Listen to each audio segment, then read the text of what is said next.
comentaba la doctora, yo soy Yasmín González.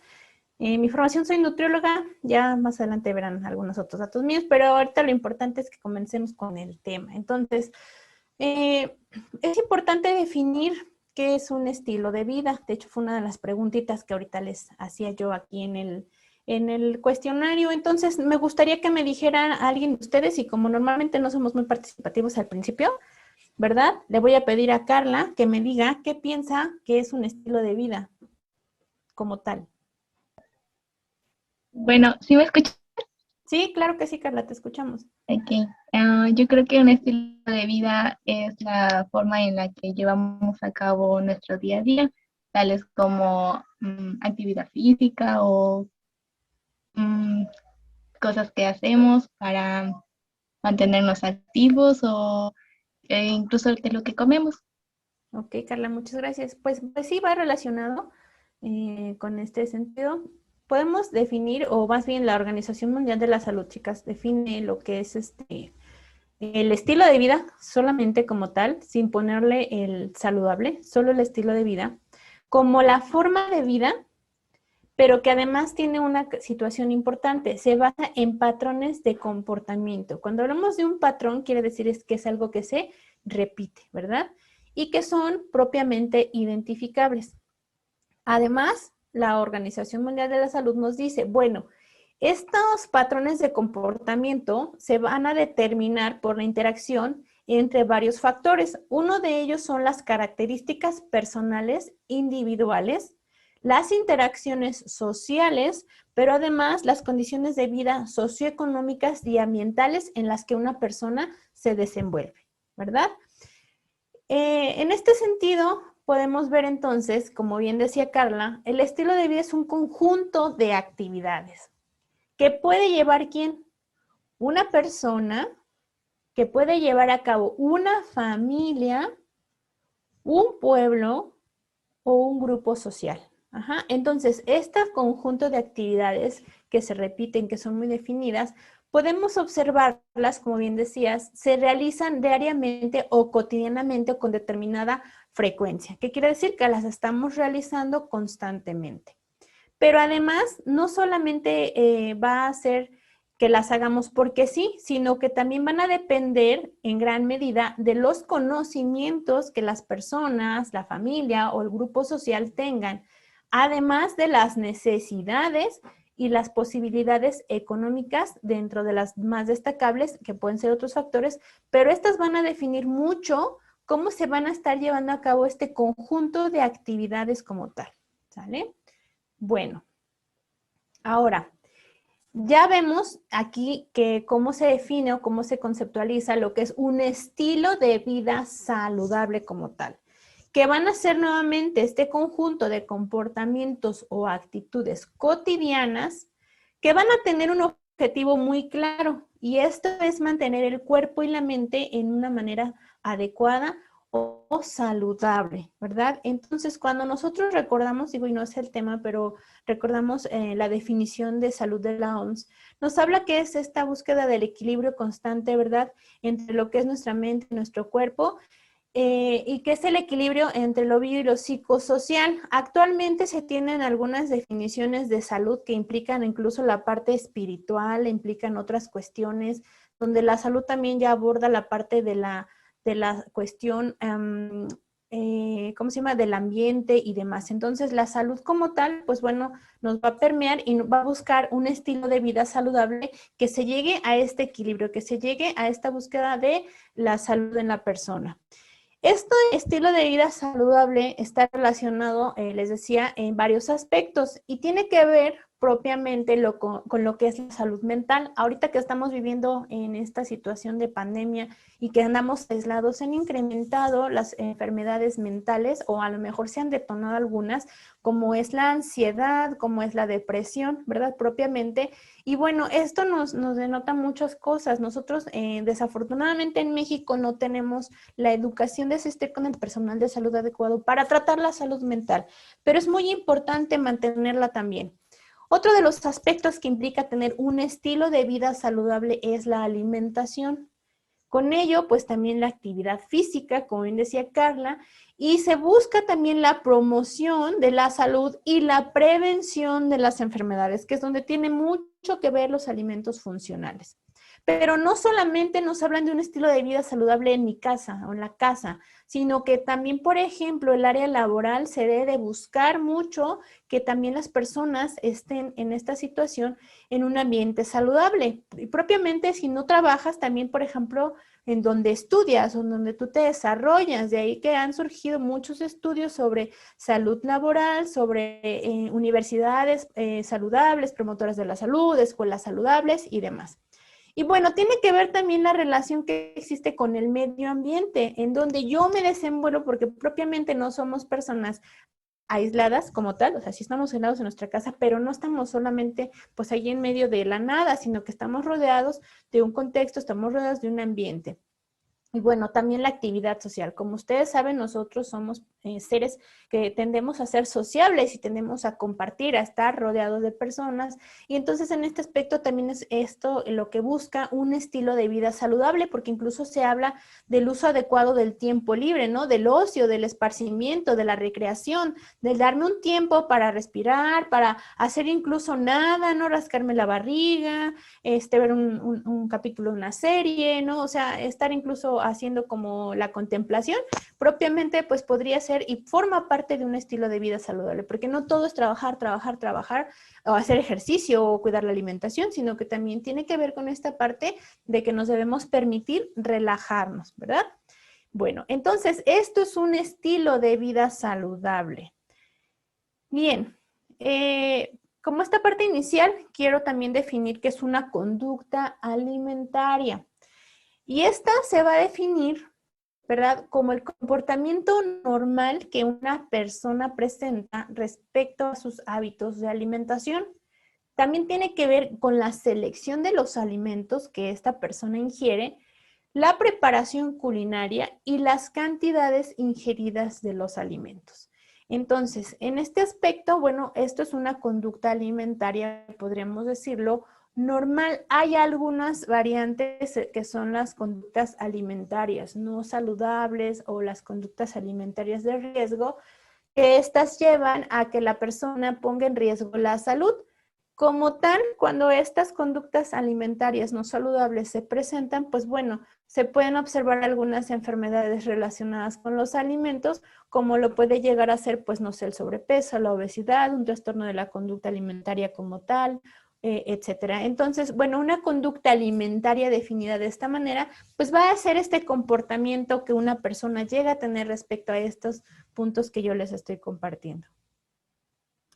Y bueno, de acuerdo a un boletín que emitió la Organización Mundial de la Salud en el 2018, se habla de algunos retos, de algunos puntos que se quieren alcanzar respecto al desarrollo sostenible para el 2030. En este se aborda lo que es la vida saludable y el bienestar. Y entonces nos dice la Organización Mundial de la Salud, bueno, sí ha habido un aumento en la prosperidad, ustedes lo saben, en la tecnología, en la ciencia, hay países que han desarrollado, que han avanzado. Sin embargo, también seguimos viendo que hay un contraste, sí, hay un aumento en la ciencia, hay un aumento en conocimientos, pero los hábitos de las personas están deplorables en muchos casos. Ha habido cambios en los hábitos de alimentación también, ¿no? La alimentación, la dieta se ha modificado, se ha cambiado, se han incluido alimentos incluso que no son propios de la cultura, de la región, pero que se han adoptado y esto es inevitable. Propiamente, con el incremento de la población se ha observado una urbanización rápida y no planificada, que esto también implica en la parte de la seguridad alimentaria, ¿verdad? ¿Cómo le vamos a hacer para que al rato pues podamos mantener la alimentación para el resto de la población, pero que además esta alimentación o estos alimentos me aseguren tener la calidad nutricional, me aseguren tener inocuidad, me aseguren muchas cosas? Pues bueno, estos son retos a los que se está enfrentando actualmente pues nos enfrentamos la población, ¿verdad?, en el mundo. Y bueno, con estas situaciones que observamos, pues sí hay avance, aumento de la prosperidad, pero también observamos que se ve amenazada la salud en las personas. ¿Por qué? Pues se ha observado, fíjense, que hay o ha habido un incremento en la incidencia de ciertas enfermedades, como lo son las neumopatías crónicas, que puede ser, por ejemplo, la enfermedad pulmonar obstructiva crónica, el asma, ¿verdad? La diabetes, que es otra de las enfermedades que observamos que se presenta con gran prevalencia a nivel internacional y en México pues también. Diversos tipos de cáncer y bueno, algunos de los problemas de salud que se marcan en este boletín son los traumatismos por accidentes de tránsito. Y ahorita vamos a ver qué tiene que ver esto con la alimentación o con el estilo de vida saludable. Propiamente, pues nos dicen, las enfermedades no transmisibles o las ENT representan alrededor del 70% de las muertes prematuras, sobre todo en los países de ingresos medianos y bajos. ¿Qué quiere decir una muerte prematura? Nosotros sabemos que en epidemiología existe lo que es la esperanza de vida.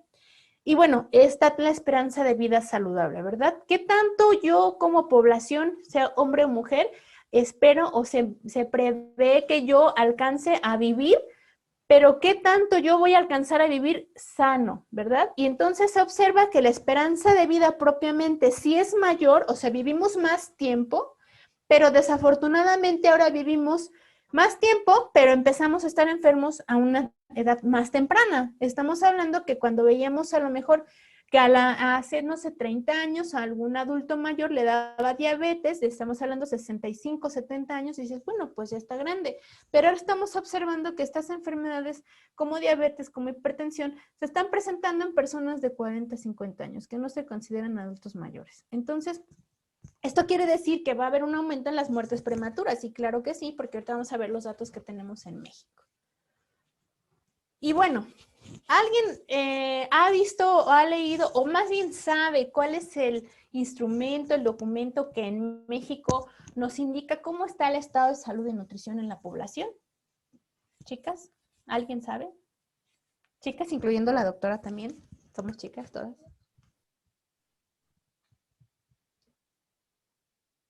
El censo del INEGI. Hay una que sí interviene el INEGI, pero es más enfocada a la nutrición y a la salud.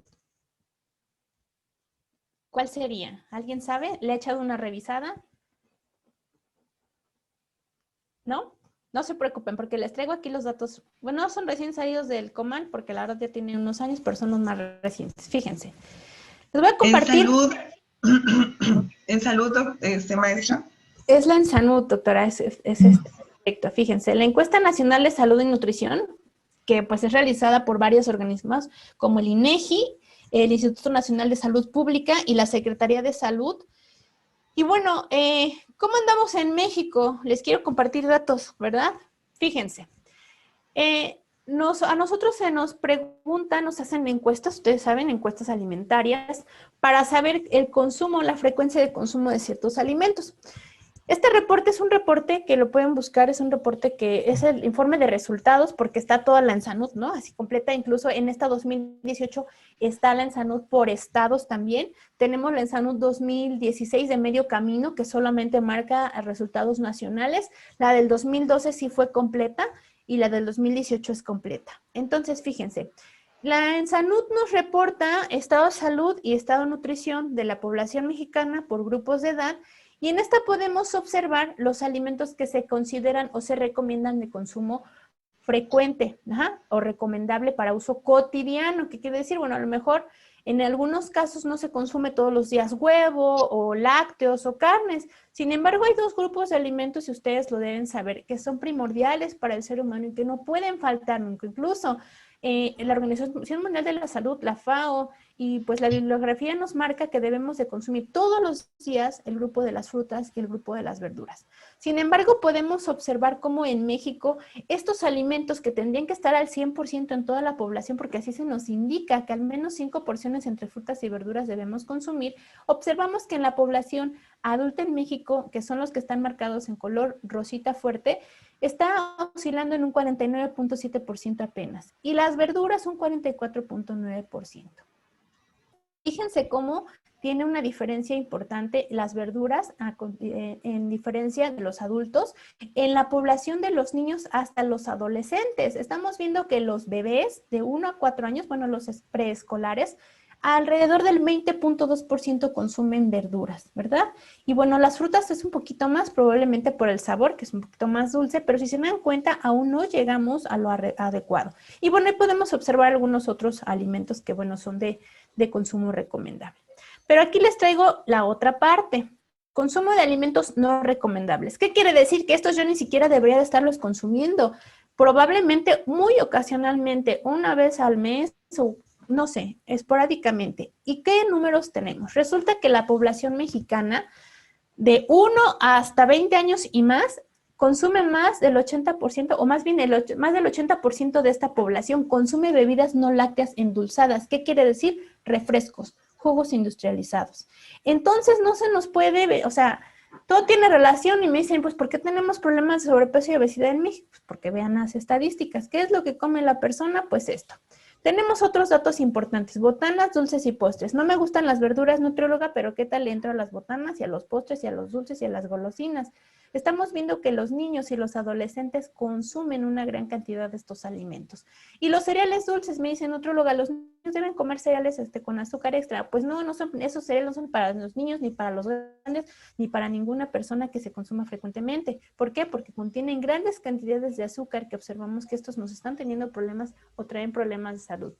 Entonces, fíjense, estos son los datos, ¿no? Y bueno, ahí nos podemos ver acá las garnachitas, los antojitos mexicanos, porque muchas veces nos dicen, bueno, es que es lo que como guajolotes aquí en Tulancingo. Yo vivo en Tulancingo, hacemos un platillo que se llama guajolote, no es un pavo como tal o un ave, sino es una torta que adentro le metemos enchiladas. Es una cosa tan deliciosa que nada más nosotros los que somos de Tulancingo entendemos qué significa eso, porque las demás personas, incluso de Pachuca que está a 30 minutos, dicen, ¿por qué comen ustedes eso? Bueno, es que no lo entenderían, tendrían que venir y comerse uno. Así es que, doctora, cuando usted gusten chicas, pueden venir a comerse unos guajolotes aquí a Tulancingo, van a ver de lo que les estoy hablando. Tiene salsita y todo. No, Luego sí, les mando están riquísimas, ¿eh? para antojar. Yo pensé que no, pero están deliciosas. Yo he probado las guajolotas, pero del Puebla y de Ciudad de México es la torta, pero lleva el tamal.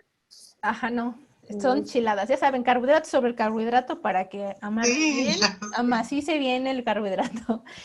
Pero fíjense, entonces, estos son los datos, chicas, de lo que, del consumo de alimentos no recomendables, ¿verdad? Y estamos viendo que pues aquí yo esperaría ver esos de bebidas no lácteas pues en las frutas, ¿no? En las verduras. Dije, no, pues caray, sí, casi todos comen, pero no, resulta que no. Y bueno, entonces haciendo un contraste de estos del 2012 al 2018, observamos que el consumo de frutas disminuyó en la población mexicana y el de verduras pues sí, aumentó un poquito. Pero bueno, el de las bebidas azucaradas, pues ahí más o menos se mantiene, ¿verdad? Ha sido similar esta situación en México. Entonces, bueno, otro de los aspectos importantes que me aborda el estilo de vida saludable es la actividad física.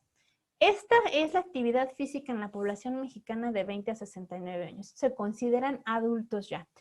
De acuerdo a datos, o más bien recomendaciones de la Organización Mundial de la Salud, se nos dice, bueno, tú debes de realizar adulto como mínimo 150 minutos de actividad física moderada. ¿Qué quiere decir actividad física moderada? Una caminata rápida, se podría equiparar a eso, en donde yo incremente mi frecuencia cardíaca, empiezo a sentir un poquito más de latidos, mi frecuencia respiratoria, respiro un poco más, pero todavía puedo mantener la charla con alguien que va al lado. Cuando corremos, si a alguien le gusta correr el atletismo, se dan cuenta que normalmente no puedes estar en el chisme platicando, ay, no, vas porque vas inhalando, exhalando, o sea, vas en otro sentido. Pero una caminata rápida, esa es moderada, se consideraría como esta actividad. Mínimo 150 minutos a la semana. No quiere decir que tenga yo que hacer solamente eso, o sea, es mínimo. Debo y puedo hacer más.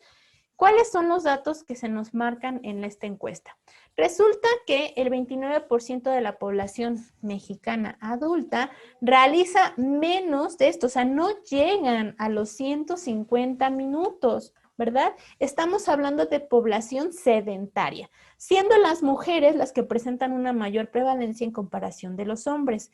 De ahí en adelante observamos que, bueno, el resto se va dividiendo la población en actividad física con un poquito de más tiempo, pero sí tenemos este problema en donde nos marca cómo la población mexicana, pues sí hay un porcentaje elevado todavía de personas que son físicamente inactivas, o sea que están mucho tiempo sentadas. Y con este problema de la pandemia, pues esto también se ha agudizado un poco o un mucho más. Y bueno, fíjense, también el estilo de vida saludable me indica que yo debo de prevenir enfermedades, ¿verdad? que debo de promover la salud, pero debo prevenir enfermedades. Esta imagen que les pongo aquí es de un documento que sacó la OCDE apenas en el 2019. Y aquí hay uno previo, pero este es más reciente. Fíjense, estos son los países con mayor prevalencia de obesidad en el mundo. Chile ahora se posicionó en el país con mayor prevalencia de obesidad, sobrepeso y obesidad, se juntan las dos. Tenemos que el 74.2% de la población chilena adulta, mayor, no, más bien no son adultos, son mayores de 15 años, si no mal recuerdo, son los que se toman. Sí, aquí está, población mayor a 15 años, fíjense. El 74.2% de esta población tiene problemas de sobrepeso y obesidad. En segundo lugar, pues está México y en tercer lugar ya está Estados Unidos. Y ahí se van la escalerita, ¿no? Para abajo. Entonces, pues bueno, estos son datos internacionales. Y bueno, ¿qué hay en México ya como tal?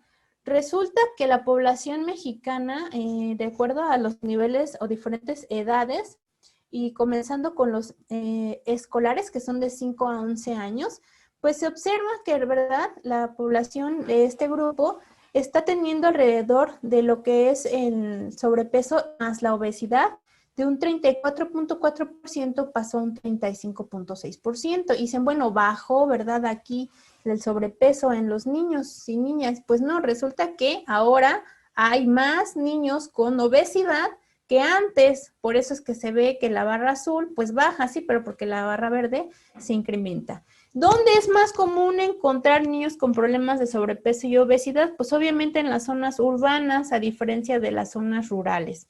Y aquí lo podemos observar y vamos viendo cómo se ha ido en el 2006, que fue otra encuesta, se ha ido modificando estas prevalencias. Respecto a la población adolescente en México, pues bueno, observamos que, ¿verdad?, del 2012 al 2018 incrementó esta prevalencia en el total de la población, siendo pues más elevado, obviamente, y observándose que incrementó más en las mujeres que en comparación de los hombres. Pero bueno, al final se ha incrementado el porcentaje o la prevalencia de estos problemas de salud. Y nuevamente sabemos y vemos que es más alta la prevalencia de sobrepeso y obesidad en las zonas urbanas que en las zonas rurales. ¿Qué hay con los adultos en México? Bueno, pues resulta que actualmente el 75.2% de la población mexicana presenta problemas de sobrepeso y obesidad, siendo el 39.1% con sobrepeso y el 36.1% presenta obesidad. ¿Quiénes son las que tienen más problemas de obesidad? Pues son las mujeres. Las mujeres, a diferencia de los hombres, en esta última encuesta presentan un 40.2% de obesidad, a diferencia de los hombres con un 30.5%. Sin embargo, en ambos casos se han elevado. Podemos observar cómo en el 2012, a diferencia del 2018, pues la prevalencia en ambos casos se ha incrementado. Y bueno, podemos hablar un poco de otra enfermedad también muy presentada en la población mexicana, que es la diabetes. Resulta que en el año 2012 había 6.4 millones de personas que viven con diabetes, siendo las mujeres las que presentaban un mayor porcentaje. Actualmente hablamos de 8.6 millones de personas en la última encuesta, elevándose de un 9.2% a un 10.3%. ¿Y cuáles son las complicaciones de la diabetes? Pues podríamos hablar aquí todos una semana completa y tenernos muchos libros de las complicaciones que lleva la diabetes en la población mexicana y en la población en general. Sin embargo, en ambos encuestas que se hicieron, se destaca una situación importante. La visión disminuida en las personas es la complicación que más frecuentemente se presenta o la que más se reporta en México. Entonces, estamos viendo que sí tienen repercusiones incluso para la vida diaria, para poder hacer actividades cotidianas, que es la disminución de la vista, la retinopatía diabética. ¿Cuáles son los estados con mayor prevalencia de diabetes en el país? Pues estamos hablando que las entidades con las prevalencias más elevadas son Campeche, Tamaulipas, Hidalgo, Ciudad de México y Nuevo León. Y aquí podemos ir viendo en el mapita cómo se van distribuyendo las prevalencias de esta enfermedad. Y estamos hablando de los que están diagnosticados, o sea, que ya se saben con diabetes.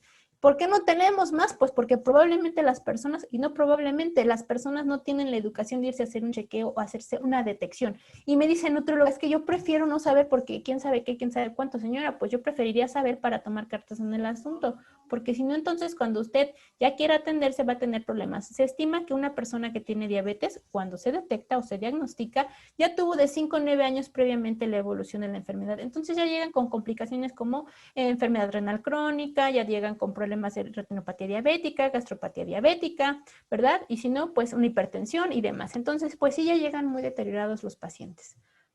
¿Qué más podemos observar?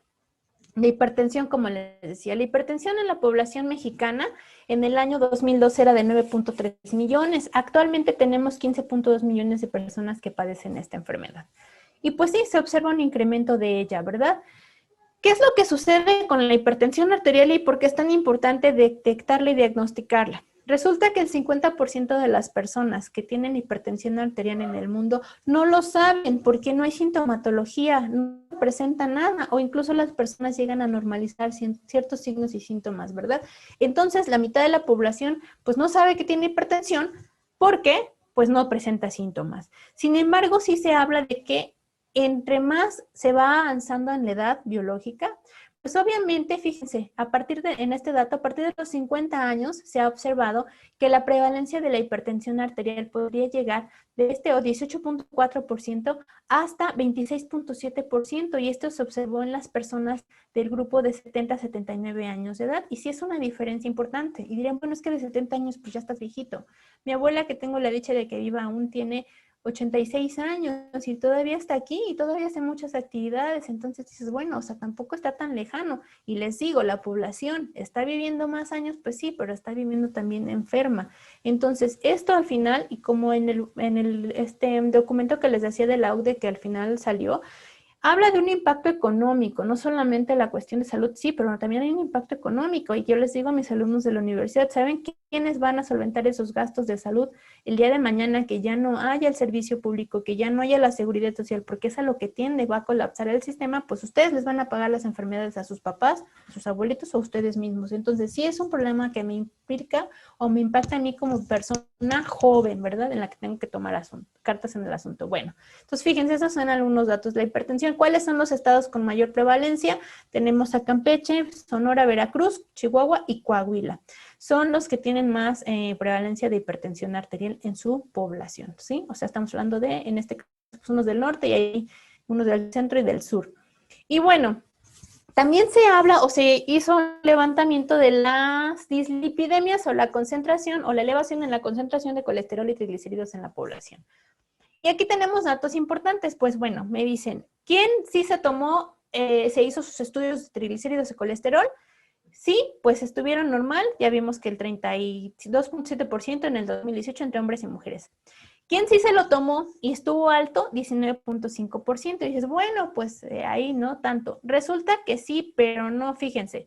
¿Quién no se ha hecho un estudio de colesterol y triglicéridos? El 47.7% de la población no se ha hecho un estudio de colesterol y triglicéridos, ¿verdad? Entonces, ¿qué quiere decir? Que en este resto del porcentaje, pues probablemente tenemos ahí otros tantos, ¿verdad? O otros muchos que podrían estar con un nivel de colesterol y triglicéridos elevados. Entonces ya se pasarían al otro nivel.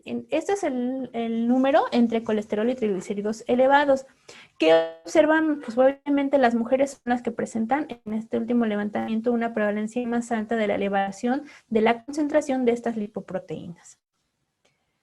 Y bueno, pues como se pueden dar cuenta, tenemos un problema de salud en México, ¿verdad? Ya vimos el sobrepeso y la obesidad, la hipertensión, la diabetes. Y bueno, cuando veo estos números, yo me digo, ¿verdad? Como doña Lucha, esto me da harto sentimiento. ¿Por qué? Pues porque obviamente esto trae complicaciones, esto trae problemas, esto tiene mucho que ver con la educación, tiene mucho que ver con lo que estamos haciendo desde nuestro apartado, desde nuestra persona para poder prevenir o disminuir estos datos. Y bueno, les decía, no todo se queda aquí. También el estilo de vida saludable me habla de evitar conductas o consumir sustancias, por ejemplo, como el alcohol o alguna droga, ¿verdad? Como tal, de las más comunes. Y digo, de lo que bueno, sí son comunes y además son legales en México, es el consumo de alcohol y tabaco. Y fíjense, ¿y esto tiene que ver con la nutrición? Sí, claro que sí, con un estilo de vida saludable. Resulta que la población de 10 a 19 años, estamos hablando de los adolescentes, ha reportado en este levantamiento el 21.7% de la población refirió que sí ha tomado bebidas alcohólicas, ¿verdad? A diferencia del año 2012, que era de un 25%, bueno, pues se ve que hubo una disminución aquí. Sin embargo, sí estamos observando nosotros, bueno, ha disminuido esta situación, pero ahorita les voy a mostrar unos datos de la población adulta. ¿Cuáles son los estados en los que más se presenta el consumo de alcohol en este grupo de edad? Puebla, Colima, Ciudad de México, San Luis Potosí y Jalisco. Son los que están refiriendo pues el mayor consumo de bebidas alcohólicas. Y bueno, la población adulta, ¿verdad? ¿Qué estamos observando? Resulta que en el año 2018 el 63.8% refirió de haber consumido bebidas alcohólicas. Estamos hablando de 52.8 mil personas que están haciendo este consumo. Y bueno, estamos viendo que las mujeres incrementaron el consumo de bebidas alcohólicas. Fíjense, en el 2012 decían, bueno, el 41.3% de las mujeres sí consumieron bebidas alcohólicas. Actualmente el 49.9%. Y de los hombres también se disparó. Estamos hablando que hasta el 80.6% de ellos está consumiendo. ¿Quiénes son los que consumen más bebidas alcohólicas? Pues obviamente los hombres, porque ellos son los que ponen el mal ejemplo siempre. Entonces, en este aspecto, ellos son los que están refiriendo un mayor consumo. ¿Cuáles son los estados más alcohólicos? Pues bueno, Chihuahua, Zacatecas, Coahuila, Yucatán y Colima. Por si algún día quieren enfiestarse, ya saben a dónde se pueden mover para que ahí no va a faltar el alcohol. Pero esto les decía, trae repercusiones no solamente en respecto, pues sí, a la cuestión de nutrición, porque se sabe, ¿verdad?, que el consumo del alcohol, pues también trae consecuencias y enfermedades como son la cirrosis hepática alcohólica, problemas de sobrepeso, de obesidad, problemas de insuficiencia renal, o sea, sí trae complicaciones de la salud, pero no solamente de eso, estamos hablando de que estábamos viendo los traumatismos por los accidentes automovilísticos y sí, propiamente las bebidas alcohólicas y bueno, el consumo de sustancias psicoactivas también podría traernos como consecuencia estos problemas. ¿En qué población? En la población joven, ¿verdad? Entonces es un problema de salud, es un problema que también tenemos que prever, porque no solamente es que me pongo una fiesta súper guau y ya amanecí todo crudo, toda cruda, sino que también trae consecuencias sociales y quedamos que el estilo de vida saludable implica esta parte del medio ambiente, de la cuestión social. Y bueno, consumo de tabaco en la población de 10 a 19 años, estamos observando que tenemos el consumo es promedio es del 5.1%. Los estados que consumen tabaco con las prevalencias más altas son Aguascalientes, Ciudad de México, Guanajuato, Sonora e Hidalgo, ¿verdad? Aquí le entran al cigarro igual. En la población adulta, pues tenemos que la prevalencia fue del 11.4%. En este año, en el 2012 era más alta, del 19.9%. Y bueno, los estados con mayor prevalencia son Aguascalientes, Coahuila, tenemos a Nuevo León, tenemos a Sonora y tenemos a Tlaxcala.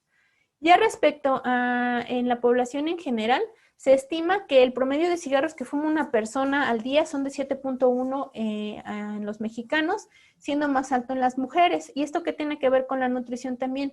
Pues bueno, ustedes saben que cuando se consume el alcohol se incrementa la prevalencia de enfermedades cardiovasculares, respiratorias, también ciertos nutrientes pues se ven afectados, ¿verdad? El consumo de alcohol, por ejemplo, también se asocia a una descalcificación y demás. En el caso, por ejemplo, de las mujeres que usan anticonceptivos más el tabaco, pues incrementa el riesgo también de ciertos tipos de cáncer cervicuterino y demás. Entonces, sí estamos hablando de que el consumo de estas sustancias o de las adicciones, pues tienen que ver. Entonces, yo les preguntaría, ¿y ahora qué vamos a hacer? De repente yo pienso que ya mejor va a venir mamá Coco y nos va a llevar. ¿Por qué? Pues porque con estos datos esto es lo que se ve un panorama complicado. Entonces yo les hago una pregunta. ¿Nos preocupamos o nos ocupamos? ¿Verdad? Porque entonces todos estamos bien preocupados. Sí, ay no, la salud, ay sí, la diabetes, ay no, sí, la obesidad, ay sí. Pero de ahí a que nos preocupamos, a nos ocupamos, hay una diferencia abismal y es donde vienen las conductas, donde viene esta modificación, que incluso hay teorías súper complejas y súper completas que nos explican cómo se deben cambiar las conductas en la persona. Somos muy complicados los humanos, porque no solamente es lo que yo quiero, sino como yo les decía, estamos en un ambiente y en un entorno, y que no solamente es el entorno el microentorno, sino es el macroentorno, y estamos hablando del microentorno, son mis amigos, mi familia, mi pareja, con quien convivo día a día, pero también en donde me desarrollo, porque yo estoy en una comunidad, en una ciudad, en una localidad, y las políticas públicas que se implementan en esto también van a impactarme de manera importante en cómo yo pueda llegar a lograr mis objetivos. Y entonces no solamente se trata de una sola persona, sino que tenemos que trabajar en conjunto toda la sociedad, desde mi trinchera, pero también tienen que haber cambios fuera para que se puedan lograr estas. Y bueno, creo que ustedes son más expertas que yo en la parte de los alimentos funcionales, porque bueno, sí lo he tocado,